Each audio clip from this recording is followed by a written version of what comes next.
All right, hello YouTube, it's Sign here with Hobbies of a Man once again, and today I'm going to be talking about 1122 for a Happy Marriage, which is a volume of manga. This is a manga first impressions review, and this is written by Peko Watanabe, published by Kodansha under the Morning 2 magazine, and the demographic of said magazine is seinen. However, the English volume is published by Kodansha USA, and the genres here are drama, slice of life, and romance. And I'm not sure it has an adaptation. It probably does, like as an IRL, like live action show, because it does seem like something that could be pretty interesting and enticing.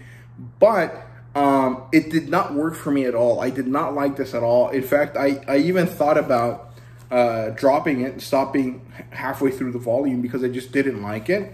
But I decided not to. I said, you know what? I can't do a review for this if I don't really read it fully, and I can't just make a video complaining about it without having read it. So I basically read this to the end.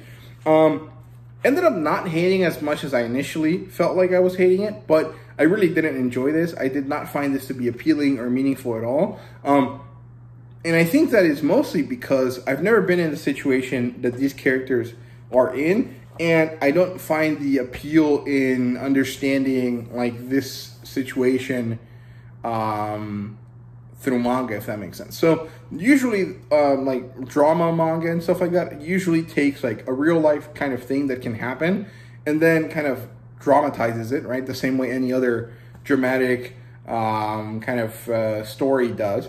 But I felt that the drama was really weak here. And it wasn't really a drama. It was more like an introspective kind of like, damn, Japanese society sucks at these types of things. And these two characters specifically are a like a product of that kind of situation. But also, like, I just don't like those characters. And so I'm not very interested in really talking about them or seeing them talked about. And so I really dislike this manga. So let me actually try to tell you what it's about. So it's basically a couple, and they've been married for 7 years. And they're a pretty good couple. You know, they understand each other. They talk to each other. They're happy with each other to an extent. But as you kind of go through it, you kind of realize that they're more or less actually just roommates. They don't really do anything romantic. They're not in love with each other in like the romantic, like passionate sense. They're mostly just like in love with each other in the kind of like familial, basically like brother and sister kind of way, which works, I guess. But it makes the characters really unappealing, both of them. So then there's the situation that happens as the story goes through. Basically, the woman, like 6 years into their marriage, realizes, hey, this guy needs like an outlet. So she's like, yeah, you can have an affair. I don't care. It's fine. And then one day, she kind of has a lot of stuff happen to her, a lot of things on her plate. And she decides, hey, it's our anniversary. Let's go somewhere. And she tries to initiate, you know, contact with him, like a romantic contact. And he's not happy to do so anymore because it turns out that she had stopped him many years ago in their relationship, and he basically throws what she said back, like what she said to him back then, back at her, and it makes her realize that, you know, she kind of made their relationship this familial thing,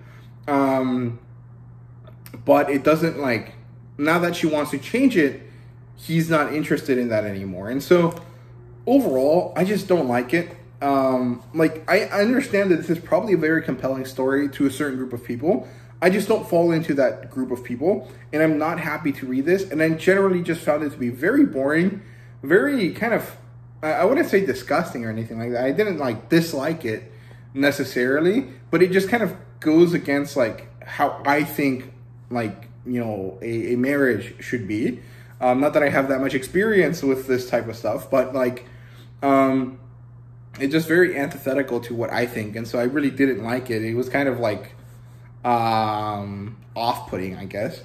And also, it's just like these characters are just immensely sad, but not in a compelling like way. Like this character, like the female character, is the way she is because she comes from an abusive household. Both like her father was abusive to her mother, and her mother was verbally abusive to her. And I don't find that compelling. I find it very sad, but not like sad in a meaningful way. Just kind of like, you just made this character even sadder than they already were, and it doesn't really make them a better character. It just kind of like compounds the issue of like dislikability that this character has. And I don't know if I'm explaining that correctly, but I just did not like this at all. Like the way that the story was structured was bad. The way that the characters worked, I disliked. The art style was okay, but it wasn't very appealing overall, especially not when I didn't connect with the story.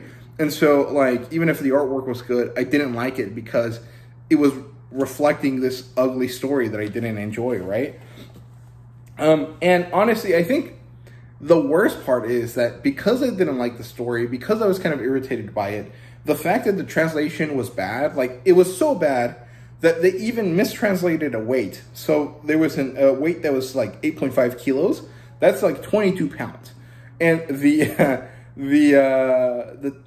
author's note, or the translator's note, said that it was 2.2 pounds.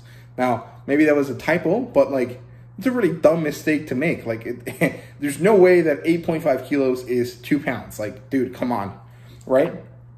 And then it over-explains certain things. Like, it explained sushi, and then it would do this thing where, it would say something, but instead of using, like, the correct word, it would just be, like, in parentheses, further explain what it was trying to say. So, like, there was this moment where they were talking about passionate kissing, right? Oh, making out, right?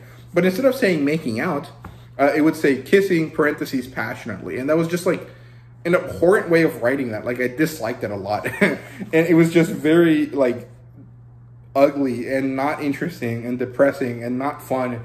And I just really hated the story so much. Like, I was very excited about this. I thought it would be a fun, like, interesting, like, look, these characters have just been married, and they have older friends that have been married for a long time that are going to try to teach them, like, through tips and tricks to how to have a better, happy marriage.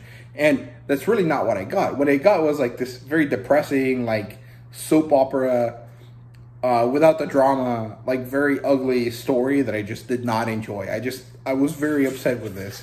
Not necessarily, like, because I disliked the story, I guess, but just the way it was presented was really horrible to me, and I didn't like find any enjoyment in reading this, and it was really bad. So yeah, that's it for 1122, or how did I say it at the beginning? 1122 for a Happy Marriage. It was a horrible book, and I'm never gonna read anything by this author again because I did not like this at all. So yeah, there you go. That's it for this manga. I hope you guys enjoyed the video, or me ranting for like 8 minutes. And yeah, thank you guys very much for watching. Let me know what you guys thought down below, and see you guys later.